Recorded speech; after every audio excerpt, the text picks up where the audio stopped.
Hi, my name is Lewis Carroll. Let's talk a little bit about multivitamins, or vitamins in general, and the minerals. Should you be taking them? Well, you know, if you're on a healthy diet, you shouldn't have to take them really, because everything is available, especially in fruits and vegetables and meats and those kind of foods. So yeah, you should be getting them. You don't necessarily have to buy them. The reason why is because the products that are being manufactured aren't necessarily in the correct proportions that are found in nature, so their absorption can be less than perfect. But if you find them in nature, it's better. Unless you're the type of person that just can't eat that much food and you're worried about getting all the vitamins you need, then sure, supplementing is a way to do it, especially with fish oil, things like that.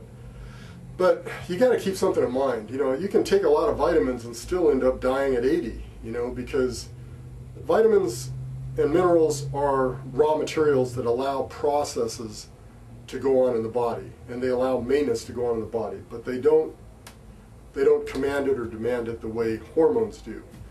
So it's a little bit like this. I mean, what happens in the body is you have hormones that tell the cells what they got to do as far as maintenance in the body, and that's the most important thing to keep you living beyond age 100 or 150. You have to keep the maintenance up, so you have to keep the hormones up.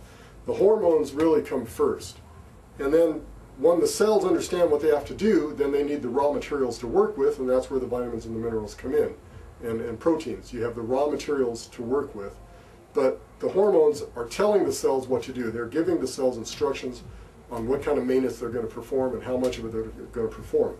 So that's up to the hormones, and it's dose dependent in most cases. So an analogy to that would be like getting a group of men together and saying, here's nails, here's wood, here's lumber, here's all the raw materials you need to build a house. But if there isn't a contractor there to tell these guys to build a house, you've just dumped a lot of raw materials on a crew that isn't going to do anything with it, because they haven't been instructed as to what to do.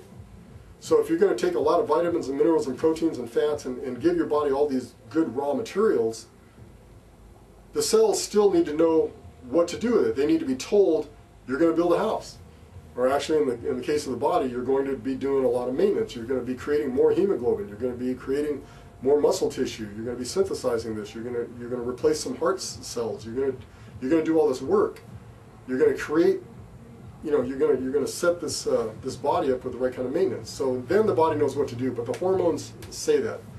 So in my opinion, it's not going to do you a whole lot of good to flood your body with massive amounts of vitamins and minerals and things of that nature that's above and beyond what your cells are going to use if you haven't looked at the hormones first, especially testosterone, growth hormone, and IGF-1. These are very important, and those hormones need to be kept up. Now, there's different ways to do it. There's injections, which I absolutely think it's a barbaric, bad method, because it shuts down your natural production.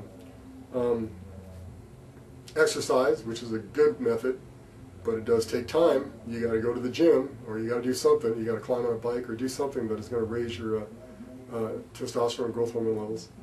And or the other method is time machine. Time machine is an easy method. It significantly raises those hormones up, and all you do is take a scoop of powder. You know, one in the morning, one at night. So that's pretty simple. But the bottom line is, you've got to keep those hormones up, and if you keep the hormones up, then you can supply your body with the raw materials it needs to carry out the functions that it needs to carry out. But as far as taking loads of vitamins, I'd just soon get it from natural sources rather than take the vitamins. There's lots of it available, especially in salads, if you get the right kind. Not necessarily lettuce. Lettuce has got good vitamin K in it, but kale. Look at kale. Look at spinach. Look at those dark greens. Those are packed with vitamins and minerals, and they're in the right proportions. So that's a better way to go. Those are just my thoughts on vitamins. I'll tell you something else. I've seen people that take multivitamins that have mega everything in them. They're huge, and when you look at them, their eyes are actually bloodshot, and they've got bags under their eyes. And you know, they look like they haven't slept in a couple of days. You know, and why is that? Well, it's because of the multivitamins. Because some of these people that get off of that, their eyes seem to look better. You know, they drop back to normal. So I'm not sure if taking mega doses of vitamins is really a good idea. I think getting it from natural sources is going to be better. But understand that those are raw materials. You still need that contractor in there. You need the hormones, and the higher you can get those hormones, within natural parameters, the better. That's my take on it.